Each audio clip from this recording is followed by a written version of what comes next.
समजून घेणं गरजेचं आहे. छत्रपती शिवाजी महाराजांचं चरित्र फक्त ऐकलं आणि सोडून दिलं उपयोग नाही, तर त्यांच्या चरित्रातला एक जरी विचार मी माझ्या आचरणात आणलं तर खऱ्या अर्थानं आत्ताची ही जयंती साजरी झाली असं आपल्याला म्हणता येईल. तिथं दलित आणि सवर्ण अशा पद्धतीचा दंगली झालेला आहे, पण छत्रपती शिवाजी महाराजांचा विचार लोकांच्याकडे बघण्याचा हा वेगळा होता. आपल्याला नजर असते, मात्र नजरेच्या पलीकडे बघण्यासाठी जी दृष्टी लागते ती दृष्टी महाराजांना लागलेली होती. 307 महाराजांनी स्वराज्यामध्ये गड उभा केलेले होते. मी नेहमी हा प्रसंग सांगतो. तर तिथल्या 110 गड हे महाराजांनी स्वतः बांधून घेतलेले आहे. एका मोहिमेवरून राजे परतत असतात आणि राजांची नजर एका डोंगरावर जाते आणि राजे आपल्या सैनिकाला म्हणतात की या डोंगरावर आपला एक गड उभा राहिला पाहिजे, एक किल्ला बांधला पाहिजे. आणि महाराजांच्या आज्ञेनंतर त्या डोंगरावर त्या ठिकाणी गडाच्या बांधकामाची सुरुवात होते. आणि मग तो गड पूर्ण झाल्यानंतर त्या गडावर एक मंदिर बांधलं जातं आणि त्या मंदिरातल्या देवीच्या पूजेसाठी छत्रपती शिवाजी महाराजांना बोलवण्यात येते. महाराज त्या गडावर जातात, संपूर्ण गड फिरून बघतात. अतिशय भक्कम अशा पद्धतीचा गड असतो आणि हे फिरत असताना महाराजांची नजर एका बाजूला जाते. तिथे 30-40 लोक काळसावळ्या रंगाची अशी उभी असतात.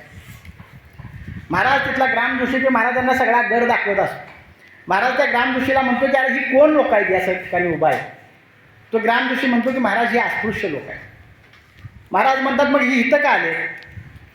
तर तो ग्रामजोशी सांगतो की ह्या गडाचं बांधकाम याच लोकांनी केलं. महाराज पुन्हा त्याला प्रश्न विचारतात, अरे हा जर गड यांनी बांधला असेल हे मंदिर कुणी बांधलंय. तर तो ग्रामजोशी सांगतो की हे मंदिरसुद्धा महाराज याच लोकांनी बांधले. मग या मंदिरातल्या गाभारातली मूर्ती कुणी घडवली. तो पुन्हा ग्रामजोशी म्हणतो की महाराज हा गड यांनी बांधलाय, हे मंदिर यांनी बांधले, या गाभारातली मूर्तीसुद्धा याच लोकांनी बांधले. त्यावेळी छत्रपती शिवाजी महाराज त्या ग्रामजोशीला माणूस पण समजावून सांगतात की अरे जर हा गड यांनी बांधलेला असेल, या गडावरचं हे मंदिर यांनी बांधलेलं असेल, या गाभारातल्या दगडाला जर हात दिला असेल, रूप दिला असेल, डोळे दिले असतील, नाक दिले असतील, हात आणि पाय दिले असतील, तर या दगडाच्या देवाला देवपण येण्यासाठी स्वतःचा जीव याने या मूर्तीमध्ये ओतलेला आहे. म्हणजे दगडाच्या देवाला देवपण देणारा हा अस्पृश्य माणूस कसा असू शकतो. हा तर या दगडाच्या देवाचा बाप आहे. म्हणजे अस्पृश्य माणसाला माणूस पण देणारा हा राजा होता. हा राजा आपण समजून घेतला पाहिजे. म्हणून छत्रपती शिवाजी महाराज ह्या नाव जर आपण फक्त दंगली घडवण्यासाठी, छत्रपती शिवाजी महाराजांचा वापर जर दंगल घडवण्यासाठी, शिवाजी हे नाव जर आपण उलटं करून वाचलं तर आपल्या असं लक्षात येईल की जीवाशी असा शब्द होतो. सर्वसामान्य जीवाचं रक्षण व्हावं यासाठी जो स्वतःशी हयातभर स्वतःच्या जीवाशी लढत राहिला, झगडत राहिला, त्याचं नाव शिवाजी. अफजल खान चालून आलेला होता. अनेक प्रसंग असे स्वराज्यावर चालून आलेले, त्या प्रसंगाला स्वतः राजे सामोरे गेलेले. अफजल खान चालून आलाय, तानाजी बाजी मुरार बाजूला संधी दिली नाही, स्वतः राजे त्या ठिकाणी संकटाला भिडलेले आहेत. सामान्य माणसाच्या रक्षणासाठी स्वतः हा राजा पुढे गेलेला होता, म्हणून हा राजा महान आहे. शास्ता खानाचं प्रकरण आपल्याला माहीत आहे. अफजल खानाचं प्रकरण मी प्रत्येक वेळी तेच प्रसंग काही वेळा रिपीट होण्याची शक्यता आपल्या समोर आहे. तर शास्ता खानासारखं प्रकरण आहे. छत्रपती शिवाजी महाराजांच्या कल्पनेत यायचं ना, ते शत्रूच्या कल्पनेत सुद्धा यायचं नाही आणि ते महाराज सत्य करून दाखवायचे. कधी शक्य होईल का बघा. शास्ता खान लाल महालमध्ये बसलेला आहे, कडे 1 लाखाची फौज आहे आणि अशा परिस्थितीत छत्रपती शिवाजी महाराज आत येतील असा शत्रूच्या मनात सुद्धा येऊ शकत नाही. मात्र जे शत्रूच्या मनात येत नव्हतं ते राजांच्या कल्पनेत यायचं आणि ते कल्पनेत सत्यात उतरवणारे राजा होते. छत्रपती शिवाजी महाराज लाल महालामध्ये शास्ता खान असताना त्या ठिकाणी महालामध्ये प्रवेश करतात. आपल्याला जे साध्य करायचं आहे ते साध्य करतात. एक वेळ जर एखादा चोर रात्रीचा घरामध्ये शिरला तर ते चोरी करणं सोपं आहे, पण घरातली माणसं जागी झाली तर त्याला बाहेर पडणं अवघड आहे. एक वेळ तेही तो चोर करू शकतो, कारण हातामध्ये शस्त्र नाही, कुठल्याही पद्धतीचे म्हणजे शस्त्र हातामध्ये नसतं. पण 1 लाख सैन्य जे हातामध्ये शस्त्र आहे, ज्याला आपण आता Z+ दर्जाची सुरक्षा म्हणू, अशा पद्धतीची व्यवस्था असताना छत्रपती शिवाजी महाराज त्या लाल महालामध्ये जातात. आपल्याला जे साध्य करायचं आहे ते साध्य करतात. आता तिथून बाहेर कसं पडायचं हा प्रश्न मोठा असतो. एखादं संकट आपल्या पाठीमागे लागल्यानंतर ते बाहेर पडायचं, तिथून आपण कसं बाहेर पडू हे आपल्याला समजत नाही. राजांनीच आधी काही सैनिकांची तुकडी ठेवलेली असते. ते सैनिक आधीच त्या ठिकाणी शास्ता खानच्या सैनिकांना सांगतात की देखो शिवाजी भाग रहा है. आणि मग सगळं ते लाल महालातलं सैनिक होतं ते शिवाजी महाराजांच्या सैनिकांच्या मागे लागतं. अगदी लांबपर्यंत, अगदी कात्रजच्या घाटापर्यंत त्या ठिकाणी त्या सैनिकांना घेऊन शिवाजी महाराजांचं सैनिक जातात. आता शिवाजी महाराजांचं सैन्य पुढं आहे, शास्ता खानचं सैन्य मागे आहे. अशा परिस्थितीत आता मागे कसं राहायचं. आणि आधीच नियोजन केल्याप्रमाणे त्या कात्रजच्या घाटामध्ये काही बैल त्यांच्या शिंगांना पलोते मशाल्या बांधून ठेवलेल्या असतात आणि लगेच शिवाजी महाराजांचं सैन्य शास्त्रकांच्या सैन्याने म्हणतं की देखो शिवाजी भाग रहा है. खाली ते मशाली बांधलेले बैल असतात आणि मग आता शास्त्रकांचं सैनिक आहे ते पुढं आणि मागच्या बाजूला राजांचं सैनिक आहे आणि असं करत करत करत करत शिवाजी महाराजांचं सैन्य सिंहगडाकडे प्रसार होतं आणि शास्त्रकांचं सैन्य जेव्हा कात्रजच्या घाटामध्ये खाली उतरतं आणि त्यांच्या लक्षात येतं की हे तर बैल आहे आणि मग त्यांच्या असं लक्षात येतं की आपण सुद्धा छत्रपती शिवाजी महाराजांच्या बुद्धिमत्तेसमोर बैलच आहोत. अगदी कमी सैन्यामध्ये मोठा पराक्रम कसा करून दाखवावा हे छत्रपती शिवाजी महाराजांनी करून दाखवले. अगदी कमीत कमी ज्याला गनिमीकवाचं तंत्र म्हणतो हे जगामध्ये दाखवणारे छत्रपती शिवाजी महाराज आहेत. जगामध्ये अनेक राजे झाले, भारतामध्ये सुद्धा अनेक राजे झाले. मी म्हणतो 600 ते 700च्या वरती राजे भारतामध्ये झाले. आपल्याला किती राजांची नावं माहिती असतात? शिवाजी महाराज, संभाजी महाराज, शाहू महाराज आणि सयाजीराव गायकवाड काही जणांना माहिती असतं. याच्या पलीकडं कुठल्या राजानं आपलं नाव लक्षात ठेवावं अशा पद्धतीचं कार्यसुद्धा केलेलं नाही. मात्र छत्रपती शिवाजी महाराज या जगामध्ये वेगळे काय आहेत आजसुद्धा आपण स्मरण करतो. इथून पुढच्या लाखो पिढ्या छत्रपती शिवाजी महाराजांचं स्मरण करणार आहे. यात अजिबात कुठल्याही पद्धतीचं म्हणजे शंका माझ्यासारख्याच्या मनामध्ये येत नाही. तर अशी जी माणसं झाली की अनेक संकटांना सामोरं जाणारे राजे तयार झाले. शिवाजी महाराजांनी अनेक गड उभा केले मगाशी मी सांगितल्या पद्धतीनं. एकाही गडाला स्वतःचं नाव दिलं नाही म्हणून राजाचं स्मरण होतं. कुठल्या गडाला शिवाजी महाराजांचं नाव, जिजाबाई स्मृती, शहाजीराजांचा आशीर्वाद असं आपल्याला दिसतं का? बघा कुठल्या गडाला. गडावर आपण जातो, रायगड जाऊन बघतो, भुजरगड आपल्याला माहिती आहे, रांगणा आपण बघितलेला. कुठल्या गडाला शिवाजी महाराजांनी आपलं नाव दिलं आहे का? शिवाजी महाराजांचं स्वराज्य हे रयतेच होतं. रयत म्हणजे जी शेतामध्ये राबते, काम करते, कष्ट करायचे. म्हणून बळीराजानंतर छत्रपती शिवाजी महाराजांचं स्मरण तिथल्या आया बापड्या किंवा घरातली सगळी ज्येष्ठ मंडळी करतात. कारण हा राजा वामनानं ते बळीराजाच्या मस्तकावर पाय दिला हा सगळा विषय इतिहास आपल्याला माहिती आहे. आणि बळीराजा नष्ट झाला. मात्र छत्रपती शिवाजी महाराजांना नष्ट करण्यासाठी कुठल्या विष्णूनं सुद्धा अवतार घेतला नाही आणि कुणी त्यांना नष्ट करू शकत नाही. एवढी ऊर्जा त्या ठिकाणी छत्रपती शिवाजी महाराजांच्या मनामध्ये आहे किंवा आपल्या सर्वांच्या मनामध्ये त्यांनी घर केलेलं आहे. प्रत्येकाच्या मराठी माणसाच्या मनामध्ये हा राजा आहे. आपण रायगड बघायला जातो आणि शिवाजी महाराजांचं कुठं नाव बघायला मिळत नाही. आपण भुदरगड बघायला जातो, कुठंच आपण नाव बघायला मिळत नाही. मग आपण कोण आहे? आपण राजांचे वारसदार. आता छत्रपती शिवाजी महाराजांच्या नंतर हे सगळं स्वराज्य सांभाळण्याची जबाबदारी आपल्याच खांद्यावर. आता आपण तिथं नाव दिलं पाहिजे. खिशातनं खडू घेऊन जातो आणि मग काळा कुठं एक दगड बघतो, रायगडावर असेल, भुदरगडावर असेल आणि काळा दगड बघितल्यानंतर धबधबेश्वर यांच्यातला चित्रकार जागा आणि चित्र कसलं साकार होतं? बदामाच्या आकाराचं. आणि बदामाच्या आकाराचं चित्र साकार झाल्यानंतर शिवाजी महाराजांचं नाव लिहायची काय गरज नाही. पण शिवाजी महाराजांचं नाव सगळ्या जगाला माहिती आहे. आता आपणच मागं राहिलो, आपण महाराजांचे वारसदार. मग आपण काय केलं पाहिजे? खिशातला हळूच खडू काढून त्या बदामामध्ये हा पट्ट्या आपलं नाव लिहितो. जसं काय रायगड ह्याच्या बाण बांधलेला. एवढं करून थांबत नाही. परत अशा एका व्यक्तीचं नाव लिहितो, आपल्या स्वप्नातल्या राणीचं नाव लिहितो. ती राणी आयुष्यात ह्याच्याकडे कधी ढुंकून सुद्धा बघत. ऐतिहासिक किल्ला आहे, ऐतिहासिक पार्श्वभूमी आहे, तलवार नाही तर नाही, बाण सोडला जातो. आणि चित्र पूर्ण झाल्यानंतर कमरेवर हात ठेवून हा असा काय बघत राहतो जसं काय आत्ताच रायगडाचं बांधकाम आपण पूर्ण केलेलं आहे. उद्घाटनाचा कार्यक्रम संपन्न झाला आणि आता नुसती लाल फीत उडून आपण प्रवेश करायचा. म्हणजे जेवढा आनंद कदाचित ताजमहल बांधल्यानंतर शहाजहानला झालेला नसेल तेवढा आनंद हे चित्र साकार झाल्यानंतर याला. अशासाठी आपण गड बघायला जायचं. हे गड ही छत्रपती शिवाजी महाराजांची किंवा आपल्या बापदादांची स्मारक आहे. तिथं जाताना एक पवित्र प्रकारचा भाव आपल्या मनामध्ये असला पाहिजे. तिथली एक चिमेटभर माती आणा, त्या मातीची ताकद बघा. आपल्या बापदादांनी त्या गड घेण्यासाठी स्वतःचं रक्त सांडलेलं म्हणून ती लाल माती आहे. तिथली एक चिमटभर माती आणा, देवाऱ्यात ठेवा. सकाळी उठल्यानंतर आंघोळ केल्यानंतर त्यातली चिमटभर माती कपाळाला लावा आणि जय शिवाजी जय भवानी याचं नामस्मरण करा. एक जगण्याची, लढण्याची, संकटाविरुद्ध उतरण्याची प्रेरणा आपल्याला या मातीतून मिळेल. हे कुठला महाराज सांगत नाही, गजानन महाराज सांगतात. हे करून बघा. ही वेगळी प्रेरणा तुम्हाला, वेगळी ताकद या मातीतून मिळेल. आणि असा हा राजा होता. आणि म्हणून या राजासाठी मला मरलं पाहिजे अशा पद्धतीचा विचार. शिवाजी महाराजांनी किती गड बांधले, किती लढाया जिंकल्या, यामध्ये त्यांचं मोठेपण नाही आहे. मी शिवाजी महाराज वेगळे राजे का म्हणतो की कदाचित शिवाजी महाराजांच्या पेक्षाही चांगला सेनापती म्हणून आपल्याला बघता येईल, अनेक राजे बघायला मिळतील. पण युद्ध जिंकणं, भूमी जिंकणं, या पलीकडे जिंकलेल्या प्रदेशातील माणसांची मनं ज्याला जिंकता आली तो खऱ्या अर्थानं महान राजा किंवा महान सेनापती आपण म्हणू त्याला. इंग्लंडचं जेव्हा युद्ध झालं, दुसरं महायुद्ध झालं, त्यावेळी तिथले प्रधानमंत्री विस्टन चर्चिल होते. आणि युद्ध संपल्यानंतर जेव्हा त्यांची निवडणूक झाली तर दुसऱ्या निवडणुकीत दबदबेसर त्यांचा पराभव झाला.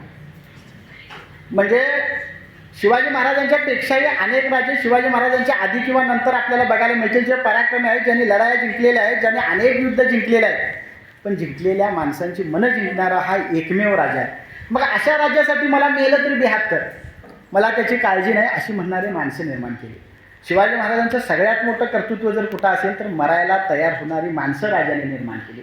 हे सगळ्यात मोठं तयार त्यांचं घ्या. तानाजीला आपले मरण दिसलेले होते, बाजीप्रभूला आपले मरण दिसलेले होते, प्रतिशिवाजी झालेल्या शिवानाभिकाला आपले मरण दिसलेले होते, पुरंदरच्या मातीवरून लढणाऱ्या मुरारबाजीला आपले मरण दिसले. पण ज्याला ज्याला हे मरण दिसले ते मरणाकडे पाहून मनोमन हसले. मरणात खरोखर जग जगते, आधी मरण अमरपण ये मगते, हा जीवनाचा नियम या मावळ्यांच्या ठाई छत्रपती शिवाजी महाराजांनी निर्माण केला. सर्वसामान्य मावळ्यांच्या मनामध्ये इतकं धैर्य, विलक्षण धैर्य निर्माण करणारा हा लोकविलक्षण राजा जर जन्माला आला नसता तर कदाचित आज या देशाची अवस्था वेगळी आपल्याला बघायला मिळाली असते. मग तानाजीला वाटायचं आपण या राज्यासाठी मेलं पाहिजे. बाजीप्रभू म्हणायचा, राजा तुम्ही जोपर्यंत विशाळ गडावर पोहोचत नाही तोपर्यंत एक सुद्धा गणे मी इथनं हलू देत. शिवाकाशीत म्हणायचं, राजा एक वेळ मला मरायची संधी द्या, मी शिवाजी महाराज म्हणून मरतो. म्हणजे ही इतकं धैर्य निर्माण कसं होतं. पन्हाळगडावर राजा अडकून असतात. शिवाकाशीचा प्रसंग मी अनेक वेळा सांगितलेला आहे, या ठिकाणी पुन्हा सांगतो. तर शिवाजी महाराजांच्या सारखा दिसणारा हा शिवा काशीद आहे. तर हे राजे शिवाजी महाराजांच्या सारखा सेम दिसत असतो. तर राजे त्या शिवाला बोलून घेतात आणि शिवाला म्हणतात की शिवा आम्ही विचार करतोय की आज सिद्धीला गुंगारा द्यावा. भोळा भाबडा शिवा हसत हसत राजांना म्हणतो, मग राजा तुम्हाला काही शक्य नाही, आई भवानीचा आशीर्वाद तुमच्या मागा, जे तुम्ही मनात आणले ते करून लावले राजे, आकाश उडणी घालात बेत म्हणून. राजे म्हणतात, खरं याच्यासाठी दोन शिवाजी पाहिजे, एक असली आणि दुसरा नकली शिवाजी पाहिजे. मग शिवा काशीत हसत हसत म्हणतो, मग राजे तुम्हाला काही शक्य नाही, बनवा नकली शिवाजी बनवा. राजांना समजत नाही शिवाला कसं सांगावं. राजे पुन्हा म्हणतात की अरे आम्ही विचार करतो, तू दिसायला या आमच्यासारखाच आहे, तुला जर हे आमची कपड्याने डोक्यावरचा टोप घातला तर सिद्धी काय, सिद्धीच्या बाला सुद्धा कळणार नाही असले शिवाजी कोण आहे. तेव्हा शिवाजी हा भोळा भाबडा शिवा काशीत हसत हसत म्हणतो, राजा मीच होणार शिवाजी.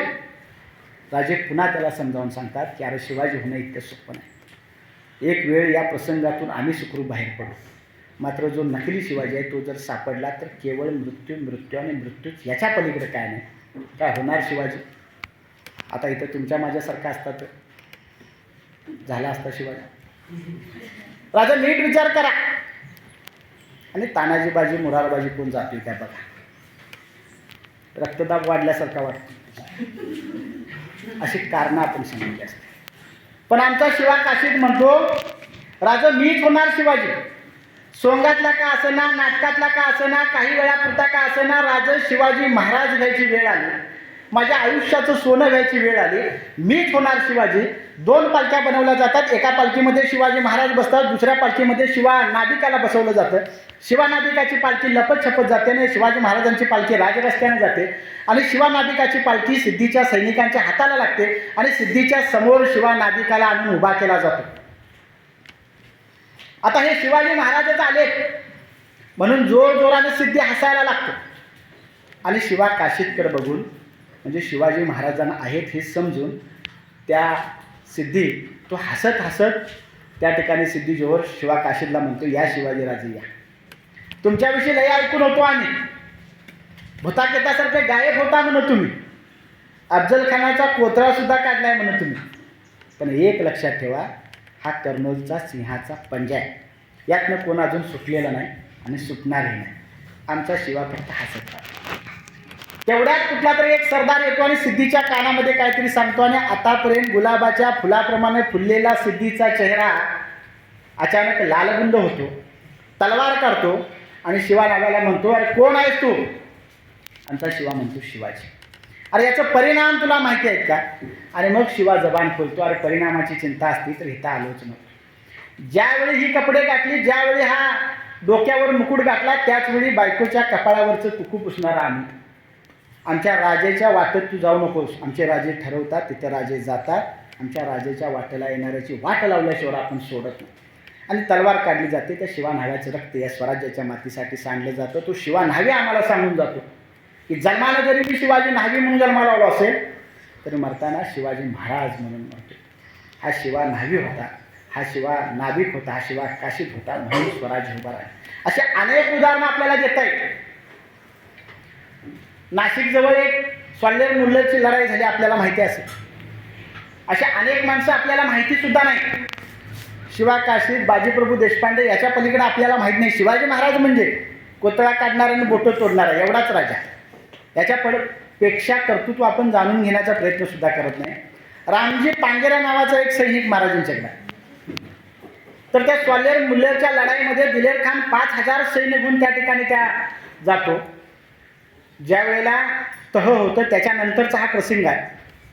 आणि त्या ठिकाणी हा रामजी पांगेराला समजतो की दिलेर खान 5000चं सैन्य घेऊन येतो. जर आपण गडावर राहिलं तर गडाचं नुकसान होईल.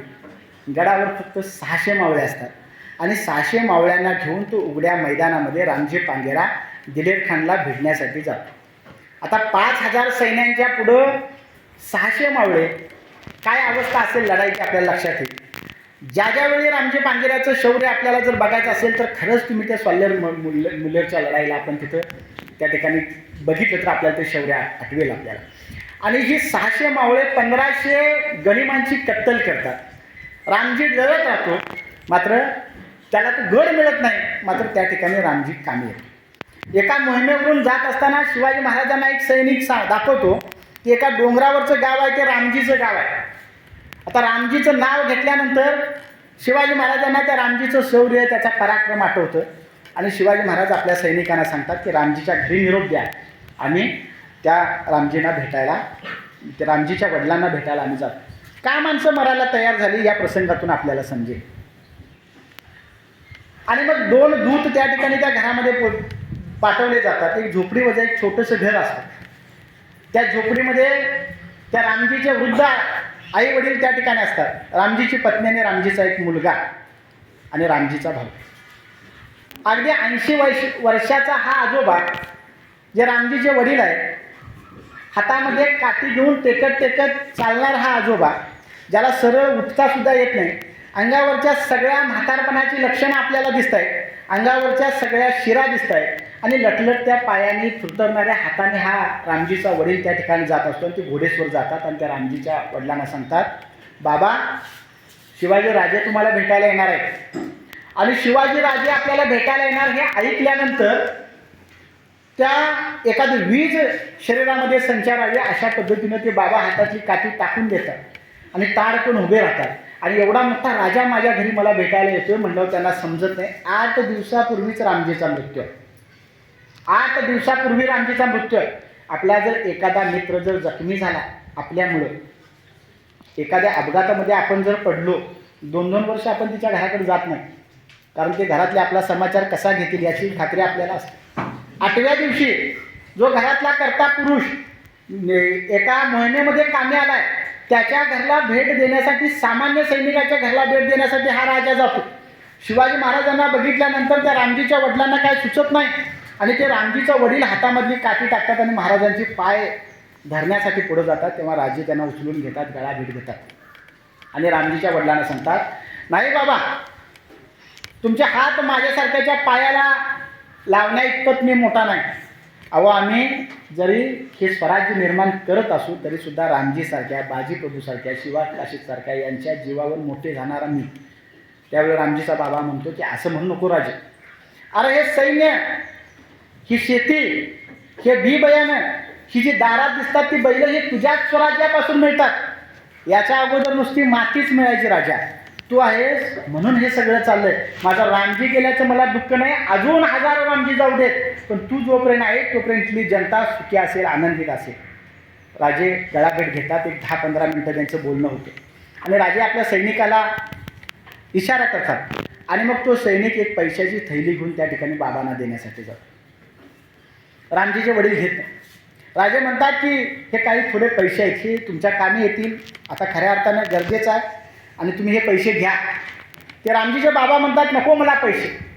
नाही नाही, मी इथे एवढ्या वेळ आलेलो आहे, रामजीचं शौर्य, रामजीचा पराक्रम बघितल्यानंतर माझं ते कर्तव्य आहे की मी तुम्हाला काहीतरी तुमच्या उदरनिर्वाहासाठी दिलं पाहिजे, म्हणून मी हे पैसे देतोय. अजिबात रामजी घ्यायला तयार नाही. नको मला पैसे म्हणतो.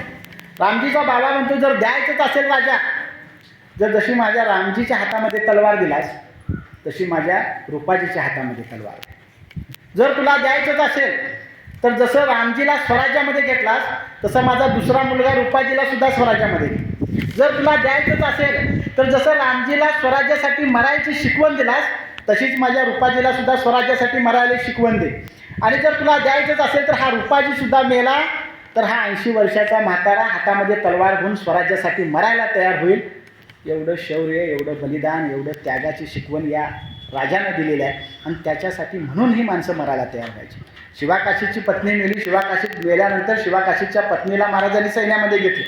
कोल्हापूरच्या पन्हाळगडासाठी लढणारी ही शिवाकाशीची पत्नी आहे. सैनिक म्हणून लढलेलं आहे. रामजीच्या गेल्यानंतर रूपाजीला महाराजांनी सैन्यात घेतले. जेव्हा प्रतापराव गुजरांचा मृत्यू झाल्यानंतर प्रतापराव गुजरांच्या मुलगीला सून म्हणून महाराजांनी करून घेतले. म्हणजे हा राजा हा प्रजेला वाऱ्यावर सोडणारा नव्हता, म्हणून या राजासाठी माणसं मरायला तयार झाली. अनेक प्रसंग आपल्याला सांगता येईल, खूप वेळ बोलतोय, अजूनही आपल्याला बरेच प्रसंग आपल्याला सांगता येतील. मात्र शिवाजी महाराजांचं कर्तृत्व हे निश्चितपणानं एक वेगळ्या उंचीचं आहे, वेगळ्या कर्तृत्वाचा हा माणूस होऊन गेला. हा राजा आपल्याला निश्चितपणानं प्रेरणा देणार आहे. पण आज आपण जर वर्तमानपत्रामध्ये वेगवेगळ्या जर बातम्या आपण वाचल्या तर त्याच्यामध्ये अनेक मुलं परीक्षेत मार्क पडले, कमी मार्क पडले म्हणून आपण काय करतात, आपल्याला बातम्या आपण ऐकतो, आत्महत्या करतो. काही वेळेला जादा कर्ज झालं म्हणून आपण आत्महत्या करतो. काही वेळेला एखादी चुकीची गोष्ट घडली म्हणून आपण आत्महत्या करतो. पण शिवाजी महाराजांनी आपल्याला लढायला शिकवलेलं आहे, अनेक संकटावर मात करायला शिकवलेलं आहे. आपल्या आयुष्यामध्ये आलेलं संकट आपल्याला मोठं वाटतं, पण शिवाजी महाराजांच्या आयुष्यामध्ये आलेल्या संकटांचा आपण कधीतरी विचार केला तर आपल्याला कळेल की आपल्या आयुष्यामध्ये आलेलं संकट किती फिका आहे. आपण एखाद्या शिक्षण क्षेत्रामध्ये असतो, राजकारणामध्ये असतो आणि कुठल्या तरी एका क्रीडा क्षेत्रामध्ये असतो आणि आपल्याला यश मिळत जातं आणि आपल्याला उत्साह वाढत जातो आणि हे यश मिळता मिळता आपल्याला असं वाटतं की आपण आता एक यशाच्या उंच शिखरावर आपण जाऊन पोचलेला आहे आणि त्याच वेळी एखादा पत्त्याचा बंगला कोसळावा तसं आपलं सगळं यश कोसळतं, धुळीस मिळतं आणि यावेळी आपल्यासमोर एकच पर्याय असतो, तो म्हणजे आत्महत्या. आणि यावेळी खऱ्या अर्थानं आपल्याला आधाराची गरज असते. आता मुलाच्या अपयशानं घरातील सुद्धा कोलमडून गेलेले असतात. यावेळी आपल्याला आधार कोण देणार, तर यावेळी आपल्याला आधार फक्त एकच प्रकरण देऊ शकतं, ते म्हणजे छत्रपती शिवाजी महाराजांच्या चरित्रातील पुरंदरचा प्रकरण. हे प्रकरण मी नेहमी हा प्रसंग सांगत असतो. अनेक मावळ्यांच्या रक्तानं आता कुठं हे स्वराज्य उभं राहते असं वाटत होतं. तोपर्यंत मिर्झा आला आणि मिर्झाच्या झुळीमध्ये काय टाकाव्या लागले तहानी 23 गड आणि 4 लक्ष होणांचा मूल. 23 गड सुद्धा साधेसुधे नव्हते. पुरंदर, रुदेमाळ, कोंढाणा, तुंग, तिकोना, माणिकगड, मानगड, मरदगड, स्वरूपगड, रूपगड, साखरगड, सोनगड, रोमदा, मंदारदुर्ग, नरदुर्ग, खंडागड, इसागड, लोहगड, भक्तगड, मोरगड, अंकोला, माहुली या 23 गडांची नावं घेताना मला दम लागला, पण राजाने हे एका दमात घेतलेले होते. ते 23 गड जेव्हा मिर्झाच्या झुलीमध्ये टाकावे लागले, त्याच्या पुढचा कठीण प्रसंग जेव्हा आग्र्याच्या कैदेमध्ये राजे सापडले, स्वतःच्या बचड्यासहित सापडले, स्वतःच्या वारसदारासहित सापडले, तेव्हा राज्य तर गेलं, आता जीव जाण्याची वेळ आहे. आणि अशा परिस्थितीतनं राजे बुद्धिमत्तेतनं बाहेर पडतात. कुठली बुद्धिमत्ता? नंतर फुलाद खानचं वाक्य आहे, हुजूर माझी काही चुकी नाही, मी वरचेवर पाहत होतो, राजा कोठडीतच होता, मात्र काय हुन्नर झाला माहिती नाही, राजा देखता देखता नाही सचा. आपल्या आयुष्यामध्ये आलेले संकट आणि राजांच्या आयुष्यामध्ये आलेल्या संकटाची तुलना करा आणि मग आपल्याला समजेल की आपल्या आयुष्यामध्ये आलेल्या संकटापेक्षा राजांच्या आयुष्यामध्ये आलेलं संकट किती मोठं होतं आणि एक लढण्याची, एक संकटांना तोंड देण्याची प्रेरणा, एक ऊर्जा आपल्याला या प्रकरणातून मिळेल। छत्रपती शिवाजी महाराजांच्या आयुष्यातून आपल्याला नेमकं हे शिकायचं आहे। कधीही आपण या चरित्रातून जर कुठला विचार घ्यायचा असेल तर अनेक संकटांना तोंड देण्याची ऊर्जा या छत्रपतींच्याकडून आपल्याला घेता येईल असं मला वाटतं। शेवटला ज्यावेळा या तहाच्या नंतरचा प्रसंग आहे, औरंगजेब जेव्हा या महाराष्ट्रावर चाल करून येण्याच्या मनस्थितीत असतो आणि 3 लाख घोडदळ आहे, 4 लाख पायदळ आहे आणि हे शिवाजी महाराजांना कळतं आणि शिवाजी महाराज आपल्या काही निवडक सैनिकांची मिटिंग घेतात, त्यांना बोलवून घेतात आणि त्यांना सांगतात, हे शिवाजी महाराजांचे शब्द आहेत, दिल्लींद्रासारखा शत्रू स्वराज्यावर चाल करून येतो। आज 30,030 360 गड आहेत। पुरंदरच्या तहानंतर 7 गड होते, त्यानंतर शेवटच्या टप्प्यामध्ये शिवाजी महाराजांनी 360 गड उभा केला। आदितीने मगाशी सांगितलं, या गडांच्या भिंतीचं जर आपण केलं तर कितीतरी किलोमीटर होईल ते, आणि चीनच्या भिंतीचा आपण तिथं उल्लेखसुद्धा करू शकत नाही। शिवाजी महाराज सांगतात की दिल्लींद्रासारखा शत्रू स्वराज्यावर टपून आहे, आज 30,030 360 गड आहे। माझी फक्त एकच अपेक्षा आहे की एक गड जर 1 वर्ष लढला किंवा आपण लढवला, एक गड जर 1 वर्ष आपण जर लढवला तर किती वर्षे लागतील औरंगजेबाला स्वराज्य हे घेण्यासाठी? 360 वर्ष, आणि 360 वर्ष तो जगला पाहिजे। म्हणजे शिवाजी महाराजांना किती विश्वास आपल्या गडांच्यावर होता बघा। आणि उदाहरण देण्यासाठी मी फक्त सांगतो, रामशेजजवळ एक, नाशिकजवळ एक रामशेज नावाचा किल्ला आहे। मोजून 10 मिनटं आपल्या बुधगडपेक्षा सुद्धा तो सोपा आहे। मोजून 10व्या मिनिटामध्ये तुम्ही गडावर जा, इतका सोपा गड आहे। औरंगजेबाची 3 लाख घोडदळ आहे, 4 लाख पैदळ आहे, प्रचंड तोफखाना घेऊन तो दक्कनेत उतरला आहे, सगळी दक्कन चिरुडून टाकीन एवढी मनुष्य, आणि मग त्या रामशेजला वेढा देतो। मोजून 2 दिवसामध्ये हा गड ताब्यात येईल एवढा विश्वास औरंगजेबाला असतो। 7वीच्या इतिहासाच्या पुस्तकामध्ये आपल्याला हे बघायला मिळेल। आणि 2 दिवस होतात, गड त्याला मिळत नाही। 2 आठवडे, 2 महिने, 2 वर्ष, 2 दिवसात मिळणारा गड औरंगजेबाला घेण्यासाठी 5.5 वर्ष लागतात। एक गड घ्यायला 5.5 वर्ष, 7 लाख सैन्य असताना जर लागत असेल तर शिवाजी महाराजांचं स्वराज्य किंवा रायगडाकडं, राजगडाकडं, पुरंदराकडं त्यानं तोंडवर करून कशासाठी बघावं?